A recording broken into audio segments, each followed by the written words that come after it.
Bismillahirrahmanirrahim. Assalamualaikum warahmatullahi wabarakatuh.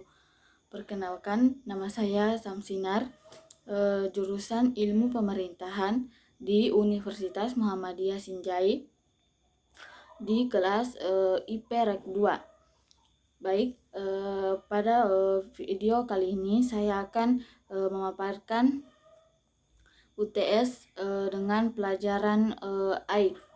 Baik, langsung saja saya ke pertanyaan yang pertama, yaitu apa yang Anda pahami tentang Islam sebagai way of life dan apa perbedaannya dengan agama lain. Yaitu Islam sebagai way of life adalah ajaran yang memberikan petunjuk, atau arah, aturan syariat dalam aturan syariat pada semua aspek kehidupan. Kemudian dan perbedaannya dengan agama lain. Perbedaannya dengan agama lain itu menghapuskan seluruh dosa seluruh dosa dan kesalahan yang diperbuat atas perbuatannya. Kemudian soal yang kedua itu apa empat sumber hukum Islam, dan sebutkan contoh 4 hukum dasar Islam masing-masing. Yaitu 4 sumber hukum Islam. Yang pertama yaitu Al-Quran. Al-Quran adalah sumber hukum yang pertama. Dengan ulama yang menghukumi persoalan dalam kehidupan. Yang kedua itu hadis. Hadis itu secara bahasa artinya berita atau sesuatu yang baru. Sedangkan menurut istilah, hadis adalah segala perbuatan maupun takrir. Yang ketiga itu ijma. Ijma adalah sumber hukum Islam yang ketiga. Sumber hukum yang ketiga yang merupakan kesepakatan dalam mujahid dalam memutuskan sesuatu dalam suatu masalah. Yang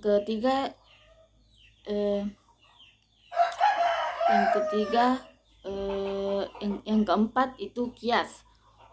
Kias itu hukum dasar yang sesuatu yang tidak ada dasar naasnya,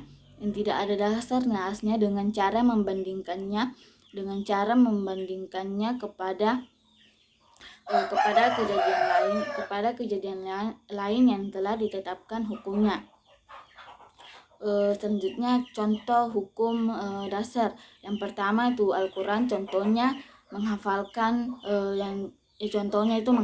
ayat Al-Quran. Yang kedua contoh hadis, yaitu bergaul dengan orang-orang yang saleh. Yang ketiga itu contoh ijma.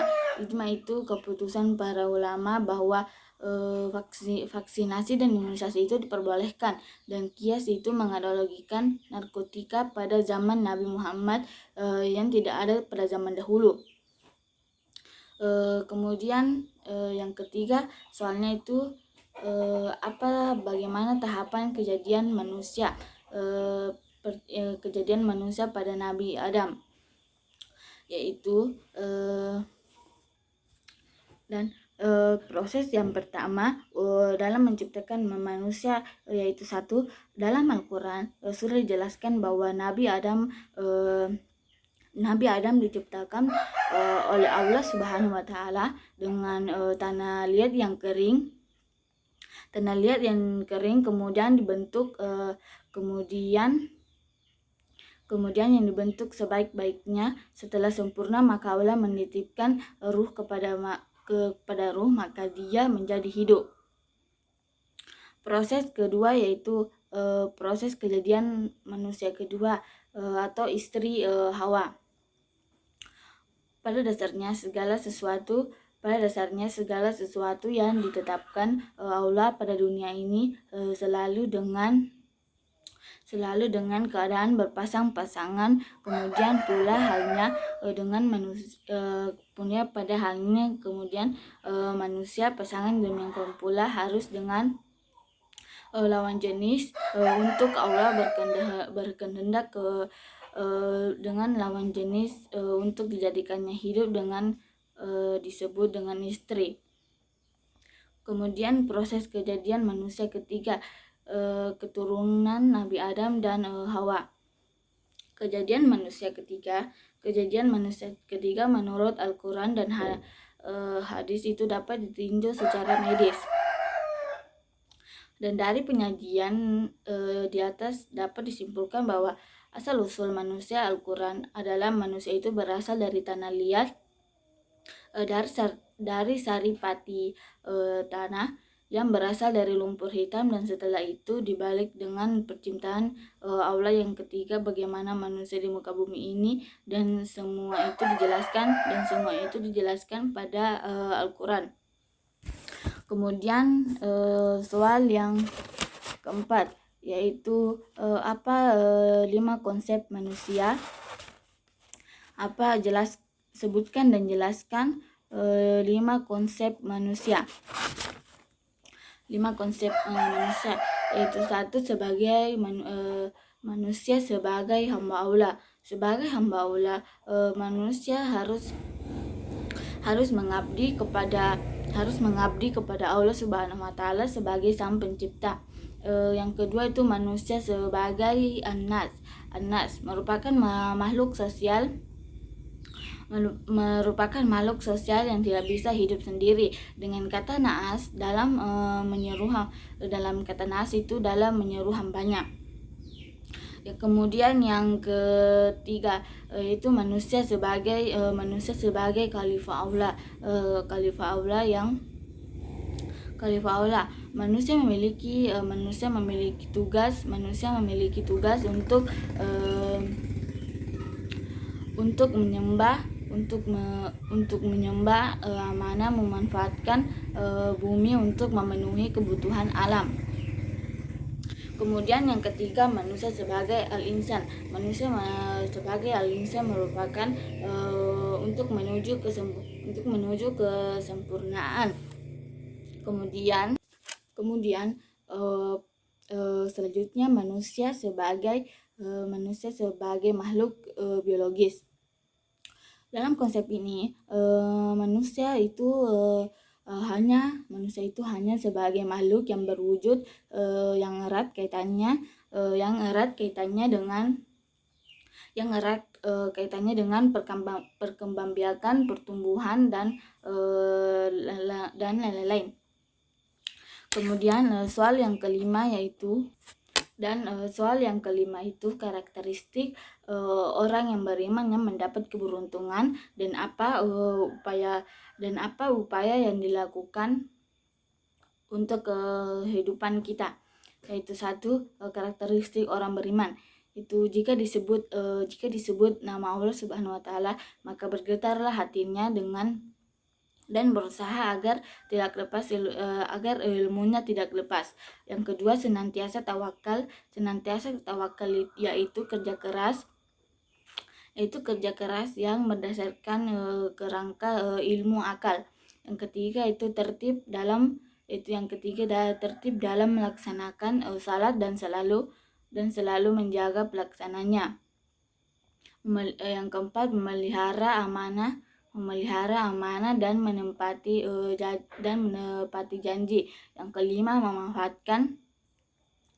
menafkahkan rezeki yang telah diterima. Dan apa upaya yang dilakukan untuk kehidupan sehari-hari, dan itu berpikir positif, mengambil hal-hal yang baik yang di sekitar kita.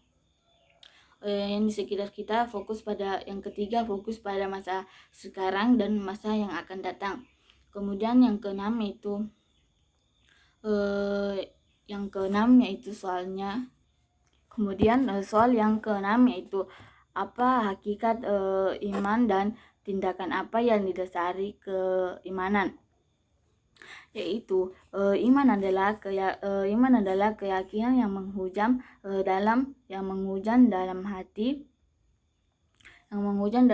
kokoh penuh dengan kepercayaan tanpa keraguan dan pengaruhnya yaitu menjauhkan kita dalam perbuatan yang tidak diinginkan atau perbuatan maksiat, dan tindakan yang didasari keimanan yaitu berkumpul dengan orang-orang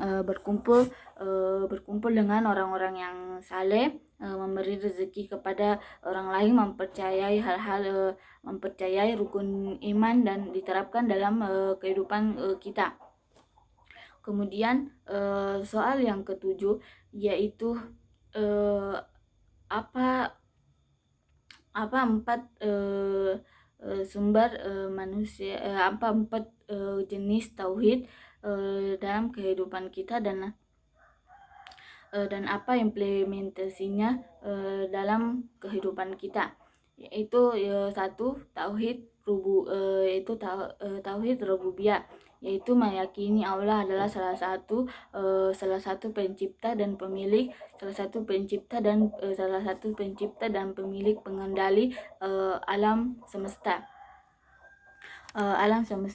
Kemudian yang kedua tauhid yang kedua yaitu tauhid uluhiyah, yaitu mengesahkan Allah dalam mengerjakan ibadah.